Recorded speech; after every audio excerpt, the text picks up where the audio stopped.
नमस्कार मित्रो, तुम्ही रोज टी व्हीवर बघताय हमास आणि इस्रायलचं युद्ध चालू आहे.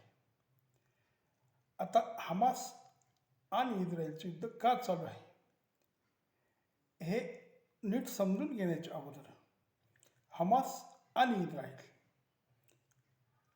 हे दोन देश आहेत की दोन समाज आहेत की दोन शत्रू आहेत हे अगोदर आपण नीट समजून घेऊ. इस्रायल हा ज्यूचा देश. ज्यू हा धर्म जगातल्या सगळ्यात जुन्या धर्मापैकी एक. जगात फक्त यांना इस्रायल हा एकच देश आहे. या व्यतिरिक्त ज्यू लोकांची कुठेही फारशी वस्ती नाही आणि ज्यू हे संख्येने 1.5 कोटीच्या वरती फारसे नाही. पण ज्यू हे जगातले सगळ्यात श्रीमंत व्यापारी गणले जातात की जे युद्धसामुग्री, सैन्याला लागणारा वेगवेगळे हत्यारे, दारुगोळा, तसं विमान, रॉकेट, त्यानंतर वेगवेगळे प्रकारचे युद्धासाठी लागणाऱ्या वस्तू पुरवण्याचं काम हे ज्यू लोक एजंटच्या स्वरूपात करत असतात. त्यामुळे यांच्याकडे प्रचंड पैसा आहे.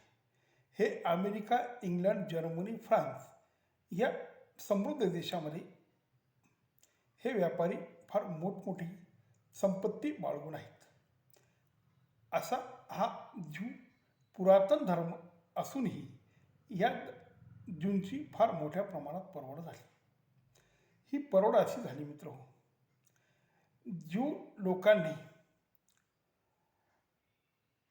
इस्रायलवर राज्य करत असताना त्यांच्या राजाने येशू ख्रिस्ताचा वध हा राजाच्या विरोधात षडयंत्र रचतो या समजुतीने केला. त्यानंतर ख्रिश्चन धर्म फोफावला आणि त्यांनी ज्यूंना त्रास द्यायला सुरुवात केली. मग त्या काळात ज्यू हे जगभर कुठे कुठे अलग देशात निघून गेले. काही ज्यू भारतातही राहिले, पण भारतात त्यांना कुठल्याही प्रकारचा त्रास झाला नाही. ते सुखी, समाधानी आणि समृद्ध जीवन जगले. अशा ज्यूंची काही संघटना होत्या आणि त्यांची मागणी होती की आम्हाला एक देश देण्यात यावा. मग पहिल्या युद्धाच्या वेळेस इंग्लंडने काही करार करून जी पॅलेस्टिनी भूमी आहे, जिच्या काही पट्ट्याला आज गाझा म्हणतात, ती पॅलेस्टिनी पट्टी ही मूळची ज्यू लोकांची जन्मभूमी, मातृभूमी, तर ती त्यांना परत देण्यात आली. पण जेव्हा ती परत देण्यात आली त्यावेळेला मोठ्या प्रमाणात त्या ठिकाणी अरब मुसलमान राहत होते.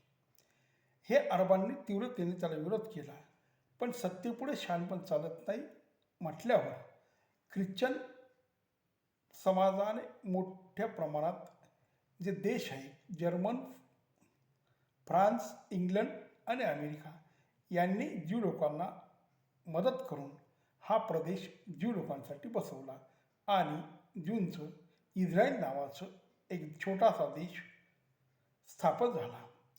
पण तो स्थापन झाल्यापासून ज्यू आणि मुस्लिमांचं वैर सुरू झालं. मुस्लिम वेगवेगळ्या दहशतवादी संघटनांनी ज्यू लोकांना इस्रायलमधून हाकलून देण्याचा प्रयत्न केला. हा प्रयत्न चालू असताना त्यांच्यात बऱ्याच वेळा चकमकी, युद्ध झाली.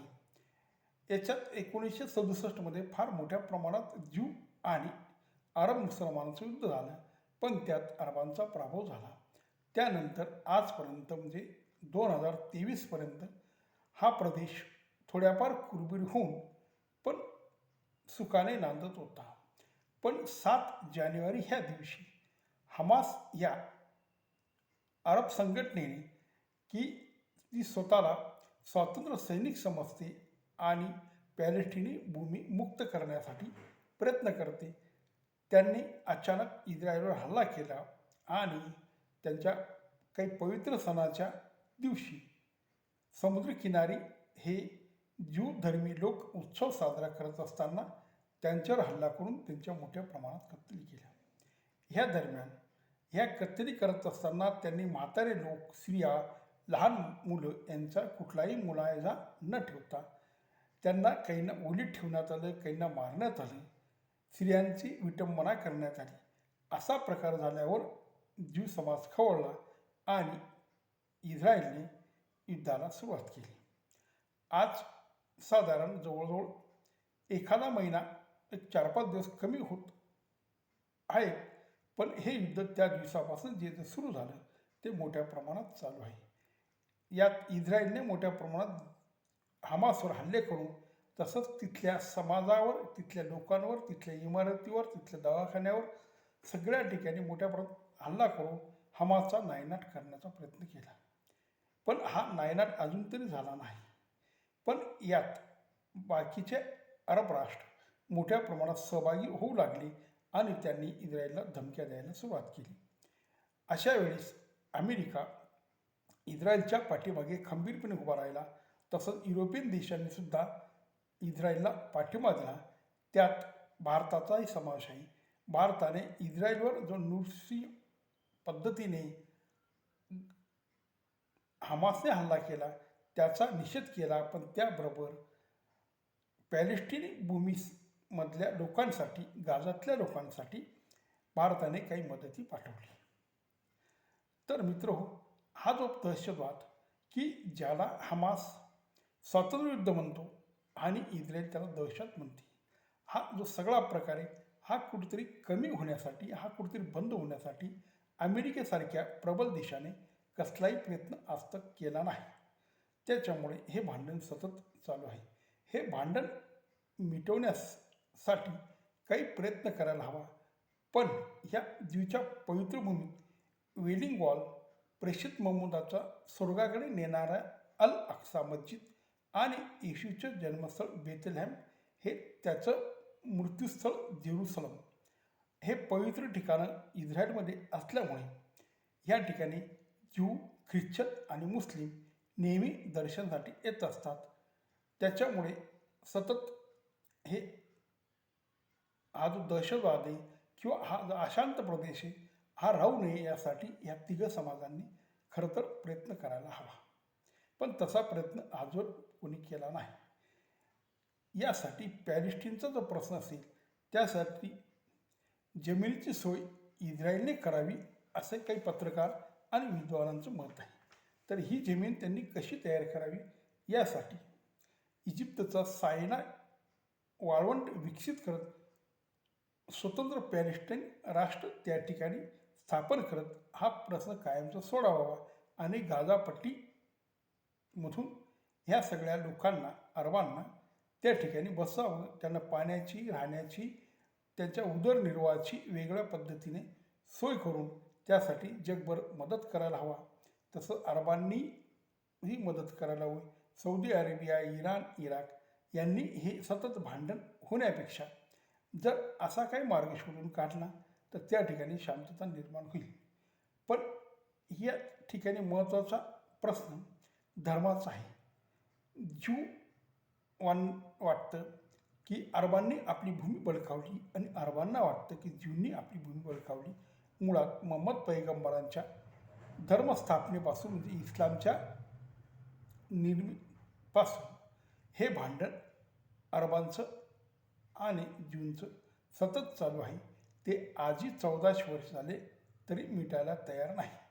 पण कुठल्याही समाजाने मानवतेच्या दृष्टीने हा सगळा विचार करून या ठिकाणी सगळ्यात महत्त्वाचं जे प्रबळ राष्ट्र आहेत, जे संपत्तीवान आहेत, जे शौर्यवान आहेत, जे ताकदवान आहेत, अशा लोकांनी मदत करायला हवी आणि हा प्रश्न कायमचा सुटायला हवा.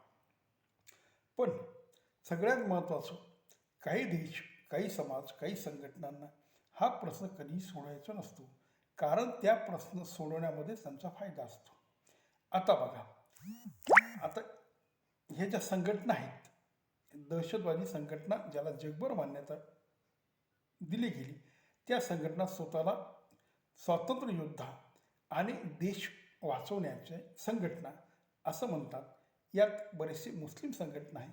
एका दृष्टीने इस्रायल हा प्रदेश अरबांच्या भूमीवर स्थापन झाल्यामुळे पॅलेस्टीन लोकांचं जे म्हणणं आहे ते एका परीने बरोबर आहे, कारण त्या ठिकाणी हजारो वर्षापासून अरब हे सुखी समाधानाने राहत होते.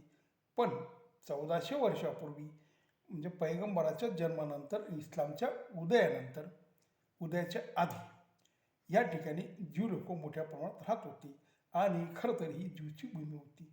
मग खरं कोण आणि खोटं कोण असं काही ठरवता येत नाही, कारण आहे तो इतिहास खरा आहे.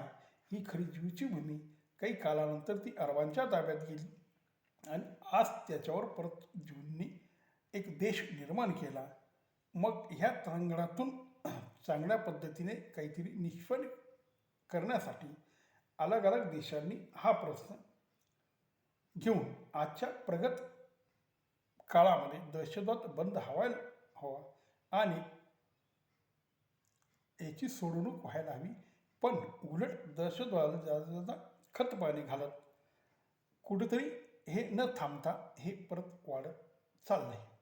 तेव्हा अमेरिका, अरब राष्ट्र आणि स्वतः इस्रायल यांनी पॅलेस्टिनी प्रश्न सोडवायला हवा.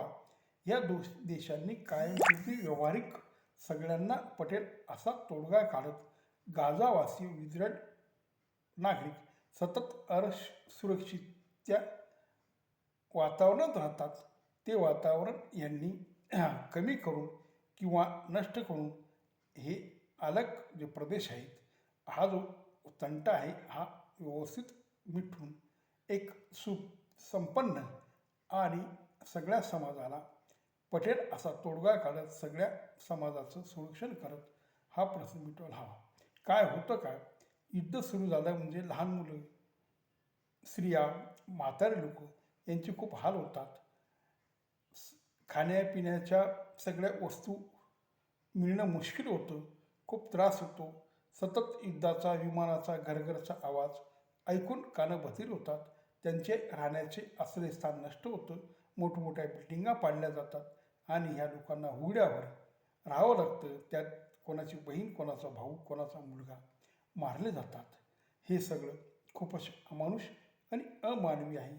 तेव्हा हा प्रश्न दोघं समाजाने, दोघं धर्मियांनी आणि बाकीच्या धर्मियांनी मदत करून सोडवणं खूप गरजेचं आहे, असं माझं प्रामाणिक मत आहे. तर मित्रहो, हा सगळा विषय अशा पद्धतीने मी समजून सांगण्याचा तुम्हाला प्रयत्न केला. नमस्कार.